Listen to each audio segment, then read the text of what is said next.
আনিস সাহেব, ওনাকে জিজ্ঞেস করেন ওনার বাইকের দাম কত। এই গরিব ভাই, তোর বাইকের দাম 2,10,000। নাস্তা খাওয়ার বিল 2,10,000। 5 লাখ টাকা দিয়ে বাইকটা নিয়ে নাও। Thank you. এত বিশ্রী কফি কেন? কে বানিয়েছে? এক্সকিউজ মি স্যার, আপনি কফিটা এভাবে ফেলে দিলেন কেন জানতে পারি? ফেলে দিলাম কারণ এত বাজে স্বাদের কফি আমি কখনো খাইনি। তাই বলে তো আপনি আমাদের কফিটা এভাবে ফেলতে পারেন না স্যার। আপনি কাজটা ঠিক করেননি। আপনি এখনই এখান থেকে বেরিয়ে যান প্লিজ। আপনি আমাকে বের হয়ে যেতে বলছেন? জি স্যার, আপনার মতো অভদ্র মানুষকে আমরা আমাদের কফি শপে জায়গা দিই। সরি। আপনি চেনেন আমাকে? আপনি জানেন আপনি কার সাথে কি কথা বলছেন?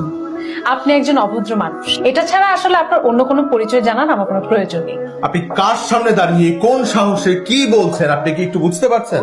সাহস তো মাত্র দেখলেন, পুরোপুরি সাহস দেখতে না চাইলে আপনি এক্ষুনি বের হয়ে যান। এই রেস্টুরেন্টের মালিক কে? আমি রেস্টুরেন্টের মালিক। আপনার মতো একটা ম্যানারলেস মেয়ে এই রেস্টুরেন্টের মালিক জীবনেও হতে পারে না, কারণ কোনো কাস্টমারের সাথে কোনো রেস্টুরেন্টের মালিক এ ধরনের ব্যবহার করতে পারে না। আমি তো আপনাকে কাস্টমারই মনে করি না, আমি আপনাকে একজন অভদ্র মানুষ মনে করি। ম্যানেজার সাহেব, আমি এই রেস্টুরেন্টটা কিনবো। সরি স্যার, এই রেস্টুরেন্টটা বিক্রির জন্য না। আনিস সাহেব, আমি কালকের মধ্যে এই কফি শপটা কিনতে চাই। সরি স্যার, এই রেস্টুরেন্টটা কোনোদিনও বিক্রির জন্য না। ম্যানেজার সাহেব, আমি কালকে এই রেস্টুরেন্টটা কিনবো এবং কালকে এই রেস্টুরেন্ট কেনার পর আমি এখানে কফি খেতে আসবো। তারপর যেন আমি এই মেয়েটাকে এই রেস্টুরেন্টে না দেখি। Hope to see you soon. আমি এই কফি শপটা কিনতে চাই, সেটা যে কোনো মূল্যেই হোক। মেয়েটার নাম কি? ঘুমবি চন্দ্রা। চন্দ্রের সাথে আমার একটা মিটিং সেট করো, অবশ্যই সেটা কফি শপের বাইরে। আমি ওই কফি শপে পা রাখবো তখনই যখন আমি ওই কফি শপটা কিনতে পারবো, এবং কফি শপে ঢুকে সবার আগে আমি প্রত্যেকটা কফির কাপ ভাঙবো। আপনার ম্যাডামকে ডাকুন। সরি স্যার, তন্দ্রা ম্যাডাম বলেছেন ওনার সাথে দেখা করতে হলে আপনাকে ভেতরে যেতে হবে। আমি এই কফি শপ না কেনার আগ পর্যন্ত ভেতরে যাব। তোর মায়ের অবস্থা এখন কেমন? আগের মতোই ঘুমাচ্ছে। স্যার, তন্দ্রা ম্যাডামের বিষয়ে খোঁজ নিয়েছিলাম। Very good. কি পেলে? স্যার, ওনার মা খুবই অসুস্থ, শয্যাশায়ী। ওনার বাবা চাকরি টাকরি নিয়ে ওনাদের আর্থিক অবস্থা খুবই খারাপ।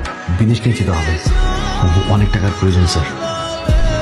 হাই, আপনার জন্য 50 লাখ টাকার একটা চেক এনেছি। নো থ্যাঙ্কস, লাগবে না।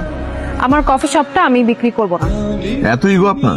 আমার যেটা সেটাকে ইগো বলে না, সেটাকে বলে আত্মসম্মান বোধ। আর আপনার যেটা সেটাকে বলে ইগো। বাপের টাকা উড়ান, বাপের টাকা ফুটানি করে।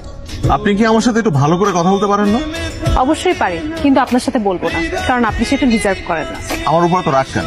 আমার আপনার প্রতি রাগ না, আপনার মতো বড় লোকের ছেলেদের প্রতি রাগ, যারা আসলে ভাবে দুনিয়াতে টাকা দিয়ে সবকিছু কিনে ফেলতে পারে। মানুষকে মানুষ ভাবতে জানে না। আসলে টাকা দিয়ে সবকিছু কিনে নেওয়া সম্ভব, বিকজ মানি ইজ পাওয়ার। অবশ্য আপনি তো এটা বুঝবেন না, কারণ আপনার কাছে তো টাকা নেই। আমার আসলে সেই টাকার দরকারও নেই যে টাকা মানুষকে অমানুষ হিসেবে গড়ে তোলে। আমি এখন যা আছি খুব ভালো আছি।